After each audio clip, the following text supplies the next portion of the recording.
Good morning, everyone, and welcome to the show. John and Henry Zotto is my name, and I'm here every morning, Monday through Friday, and Sunday nights at 7 p.m. Central.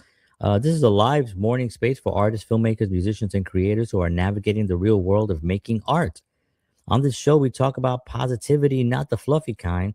We talk about what actually stops artists from moving forward, the struggles we all face, and how to move through them with clarity and purpose. We'll also highlight good things happening in the industry. We'll share ideas, suggestions, and practical advice, but most importantly, have honest conversations. This is a live show. So if you're here, feel free to ask questions or join in. This is a place to reset, get grounded, and start the day moving forward as an artist. And good morning, everyone. Welcome to the show. I'm glad you're all here. It is Tuesday, January 20th. 2026. Can you imagine? We're almost at the end of January. I just celebrated the New Year's. What is going on? It seems like every year I say the same thing. I'm a broken yearly record.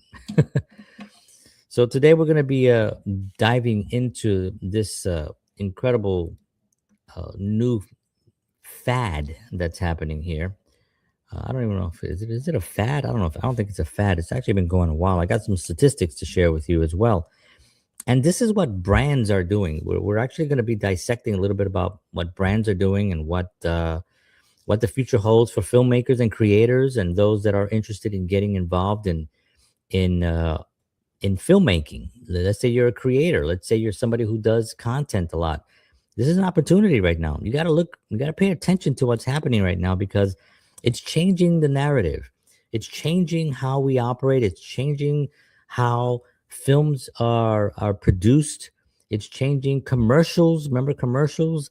It's changing the way commercials are being made. Yes, commercials are still being made. You can still go to regular legacy television, and you can still see commercials. Right? It's still the same commercials they're selling. You know what they're selling: detergent, drugs, and toys. Right? That's what they're doing basically. People don't even tune into commercials anymore, right? What do you do when you mute it and you go on your phone? Then when the show starts, you unmute it, right? So right now, brands are sort of for a little while now, and I'll go on some statistics, but brands are no longer outsourcing all of their storytelling. They are hiring filmmakers, editors, cinematographers, and creators directly and building in house studios to produce their own content at scale.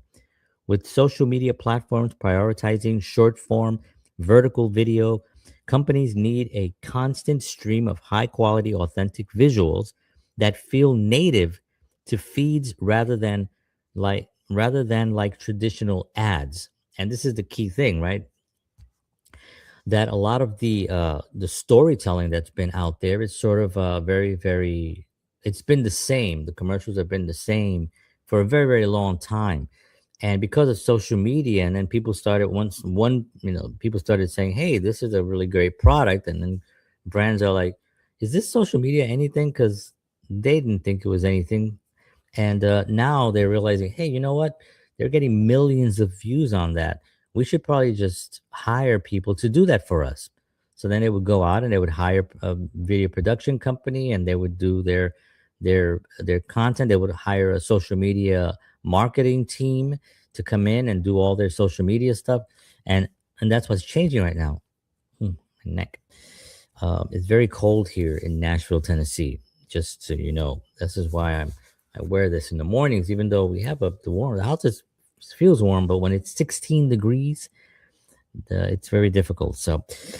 Um, so this shift allows brands to move faster, control their narrative, and stay culturally relevant while producing everything from TikTok to Instagram Reels to behind the scene docs and campaign driven microfilms without relying on outside agencies for every piece of content. This is huge. They are bringing it in house. Remember back in the old days, I'm talking about maybe like a year ago, they would hire an agency, a social media agency, a marketing agency, whatever it is. They would come in and they would do all their content for them. And this completely is now changing that narrative, because now what they're doing is they're hiring their own companies. I mean, they're in housing, is that a word? They're actually having their studios now in house. And what does this mean to them, for them? This means a lot of things. Let's go into this, and let's talk a little bit of what this means for filmmakers and for creators. This is becoming a massive opportunity worth paying close attention to.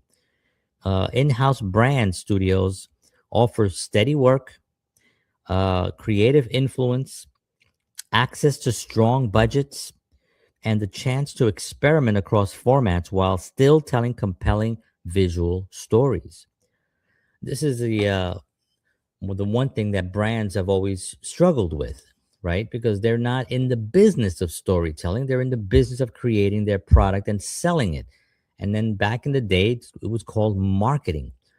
And today, because people, I wouldn't say their attention span, but their attention is in different places. Their attention is on their phones. It's not really on legacy media television anymore, right? Or linear television, right? Where you have to sit there and wait for the commercials. People are in more control of what they're watching and what they want to watch, when they want to watch it, how they want to watch it. They're just way more in control of that. So now the game is trying to figure out where to put this information in front of their faces, what platform, and then on top of what platform, you have to figure out, well, what format is it going on there, what type of content are you going to be creating there. Are you going to be creating verticals for directly? Are you going to be doing YouTube? Are you going to be doing Facebook ads? Whatever the case may be, that visual has to match the brand, and that story has to also match the brand. But who's going to create these stories when you have marketing teams that don't really do that except for maybe 15-second commercials, 30-second commercials? But now they're looking at it more like real storytelling. Well, you need filmmakers, you need creative people, you need creative creators that are out there doing it themselves right now.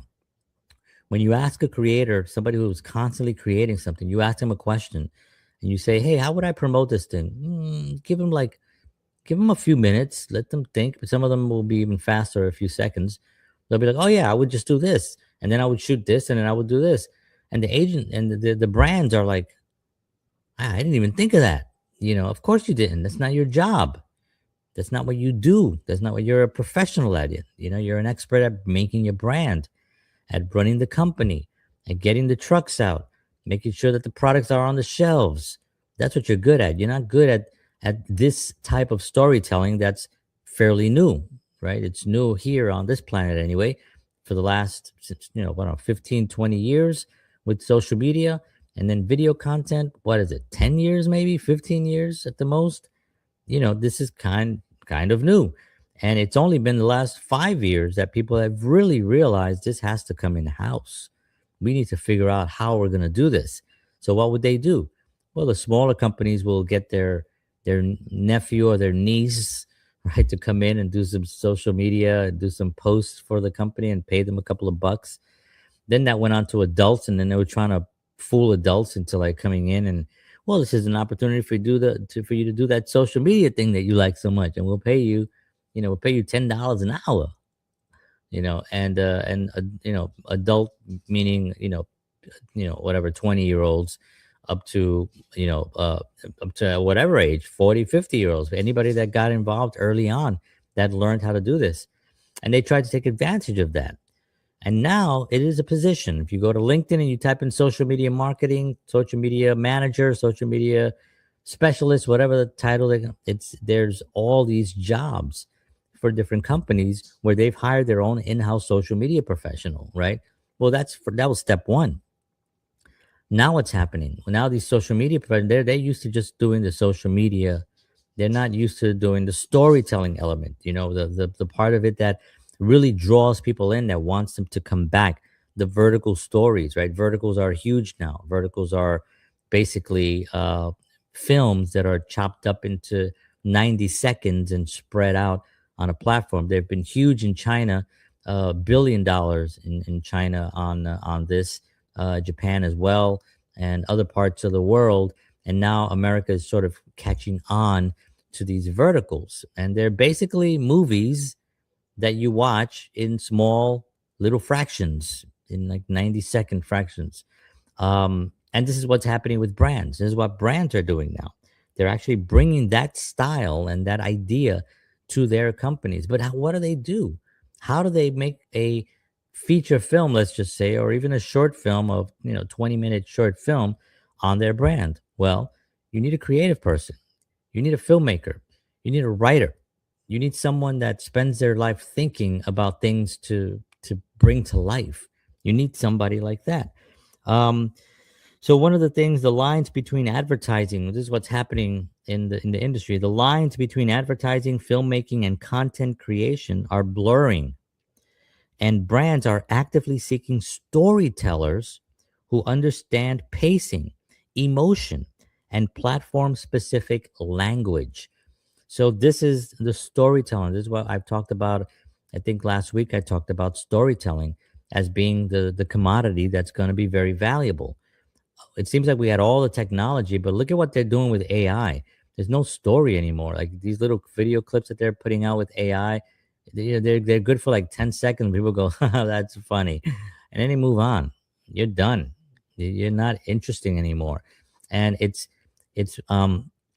saturating the internet, social media with content that people are just wondering what is real anymore. What is this real? Is this AI? Is that the question everybody says? Is this AI?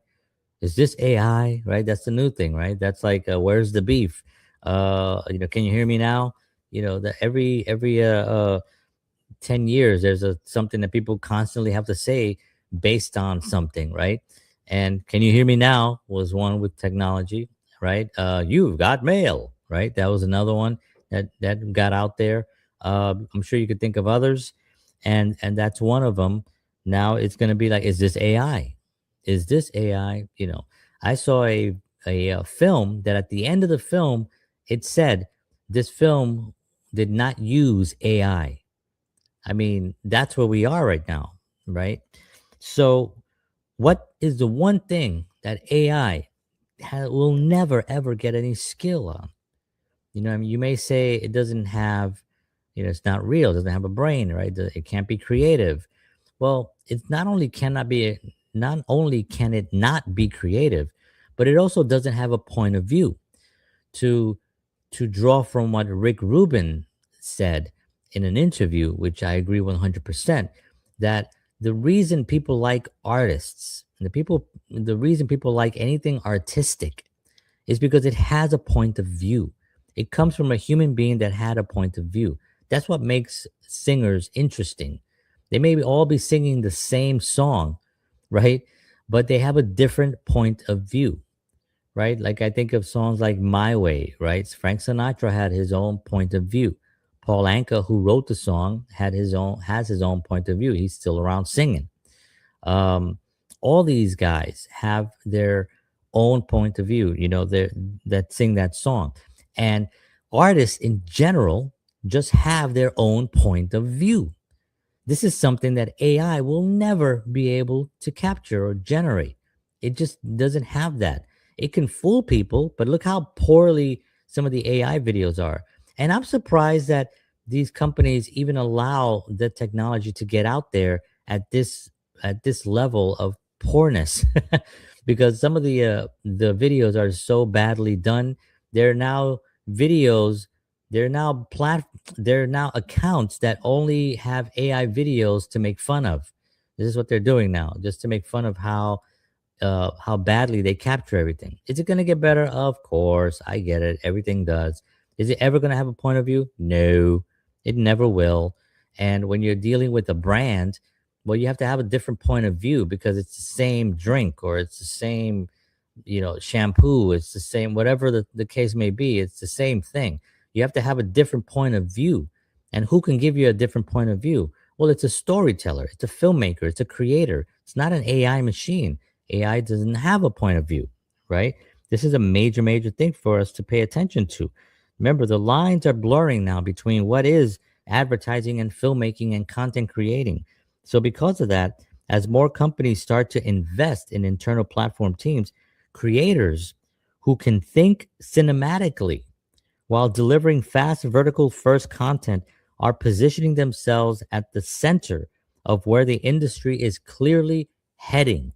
And this is what's happening. If you can think in a cinematic way about that donut company, and you can come up with a storyline that's going to give that donut company a different way of people to view the product, and that agency or that brand is going to look at you and be like, wow, we didn't even think of that. Of course not, because that's not your job. Your job is to make the donuts, right? So let's move on to some statistics and trends, right? So, according to a recent industry study, over 70% of brands have brought video production in house rather than relying entirely on external agencies, largely for social and digital content. This shift helps teams produce 3 to 10 videos per month versus 1 to 2 out when outsourced, improving turnaround and relevance. Imagine doing 10 videos a month based on your brands. I'm talking about professional, high quality storytelling verticals that go on to different platforms and that will be not only improve the thought of the brand, but the turnaround time will be so fast and the relevance will be so fast that it'll just help their brands elevate high percentage. And that's what's happening now. 70% of brands have already done this. This is not almost this. I could almost say this is not new. I'm bringing you some old information, but it is now getting out. It started off slow. A lot of these brands were just hiring social media managers, right? That's where the statistics started. It was just social media managers, and then as those social media managers started creating their content, that became an in-house thing. Well, what do they need? Well, they need a better camera. They need better lighting. They need to tell better stories, and that's where the filmmakers come in now. These guys that are out there. I did this job for an agency where I was a media technology manager. Started off as social media, then went to media manager. Did a lot of editing. Did a lot of. They didn't really develop their brand. It wasn't really a brand. It was a different situation. It was more of a social justice uh, organization, helping the homeless, which was a great thing. And it was a great job. And I loved being there. And it was great people and everything.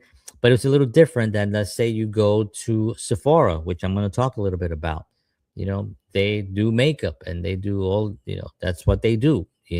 That is a product. That is something you have to go out and purchase at a store or online.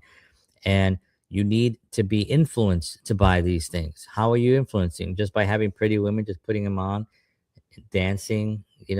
That's done. They'll still probably be around, but I think that's done for quite some time. I think now, my suggestion is, if you're a model and you're getting into the industry, go take some acting classes. I'm telling you, go take some acting classes. Get yourself camera ready, not only to do the commercials with the product and showing the product and you know laughing with the other people, fake laughing. No, actually work on acting skills. Get yourself a acting coach, take some classes, because then you can be part of the actual verticals, and you're already the model.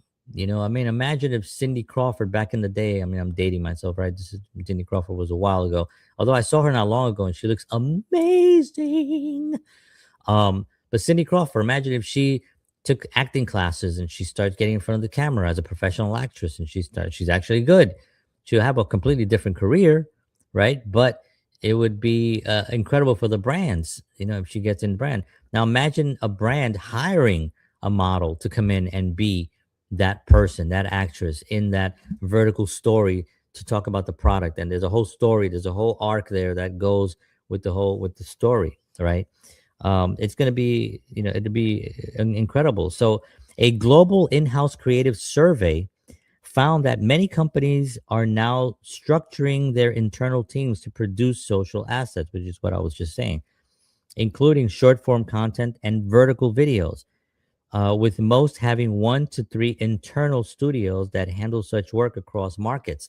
So, this is what I was saying about in house. If you're already working in house and you're working with a brand, go up and say, hey, we should be doing some of these verticals. We should be doing some of this content. We should be bringing this store, these our products in a different format. You know, I think that would be a really key factor.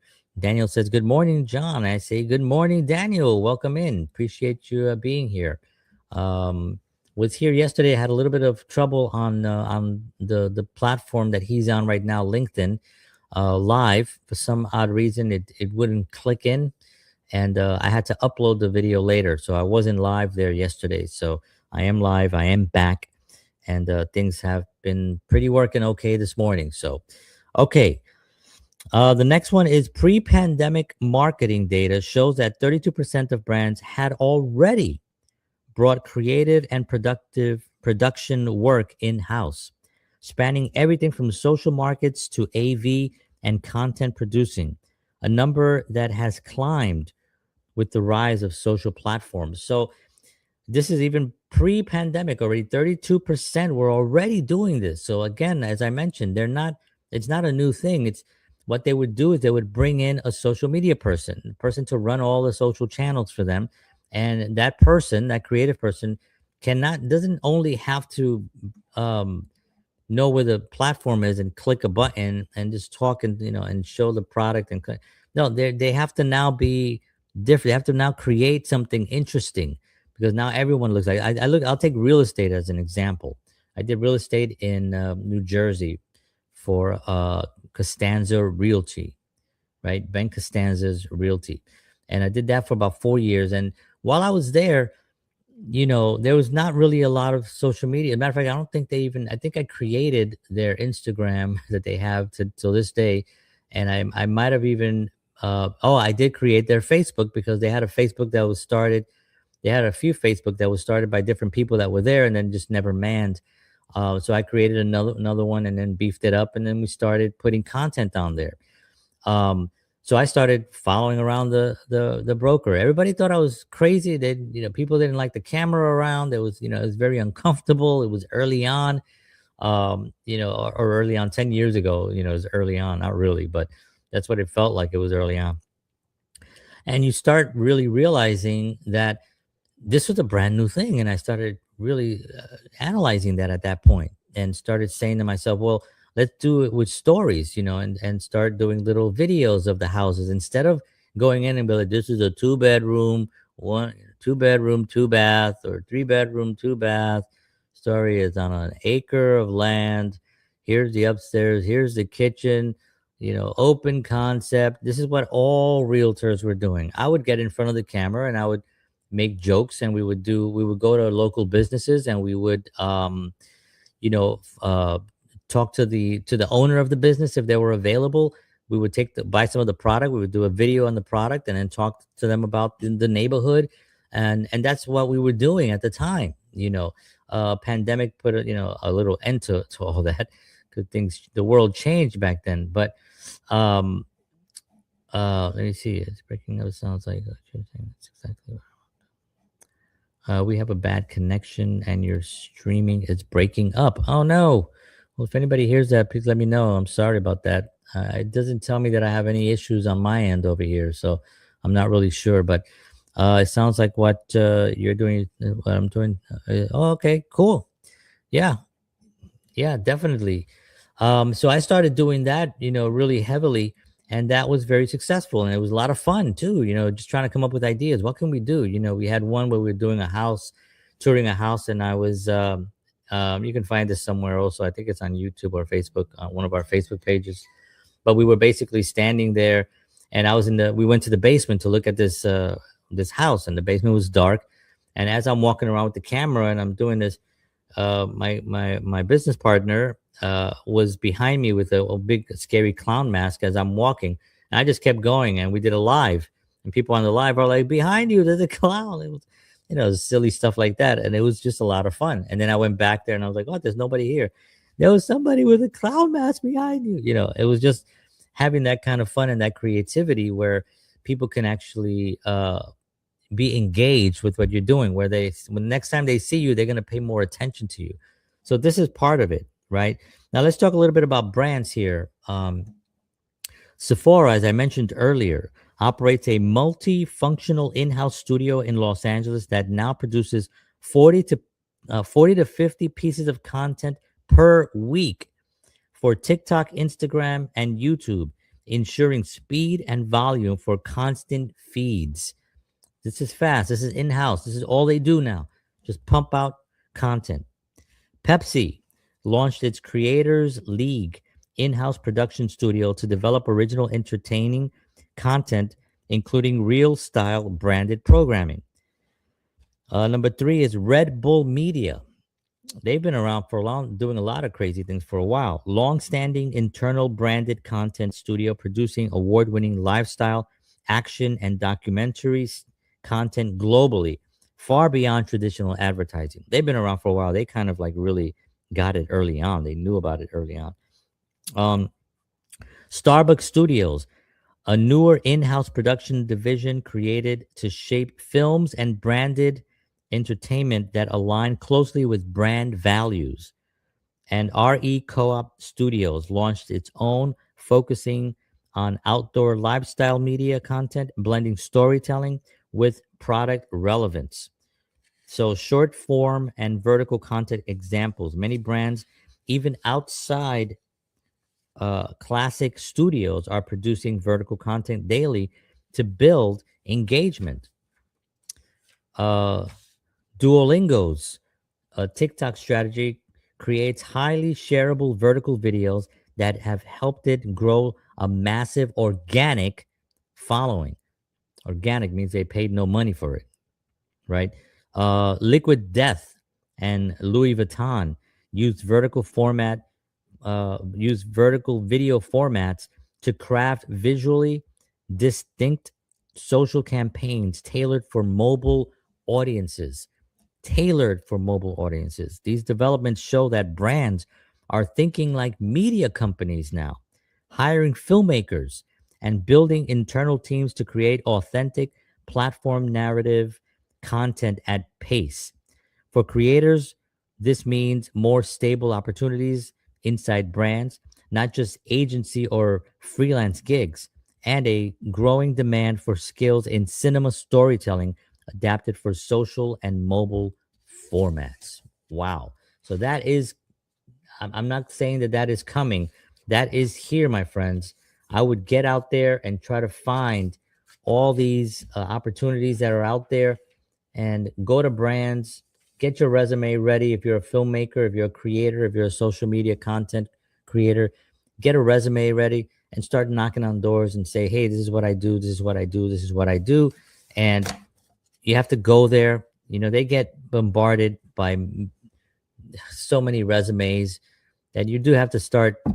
We're back to square one, right? We're back knocking on doors, sending resumes in a letter. I actually recently sent a letter in a handwritten envelope. The letter inside was typed, but it was a handwritten envelope. And you send it to places. And this becomes a little bit different because people are like, oh, somebody wrote this with the hand. It's not junk mail. It's not a bill. It's not an agency. It's not somebody selling me something. It looks like a circular of some type. This is a handwritten envelope from someone, and they open it. It's a little bit different today. People are opening those now because they just seem more personal, and people are looking for personal, and that's where we are today. So there you have it, ladies and gentlemen. That is brands. I hope that helps. I hope that gives you some ideas for yourself. I hope that gives you a thrive to do something. And Daniel says the streaming seems better now. Good. I'm glad to hear that. Thank you for telling me. I appreciate it. I was worried. Thank you so much for tuning in, everybody. I will see you all tomorrow morning, 7 a.m. Central, 8 a.m. if you're on the East Coast. And we're going to go over some more content and some more helpful tips on things that I run into, things that I learn, things that I'm actually doing myself, and what works and what doesn't work. And I hope this really is valuable to you. I appreciate you all being here in the mornings. Thank you so much. Take care of yourselves. Have a wonderful day out there. Take care of yourself, but also let's take care of each other. Okay. It's important. God bless you all. And as always, peace.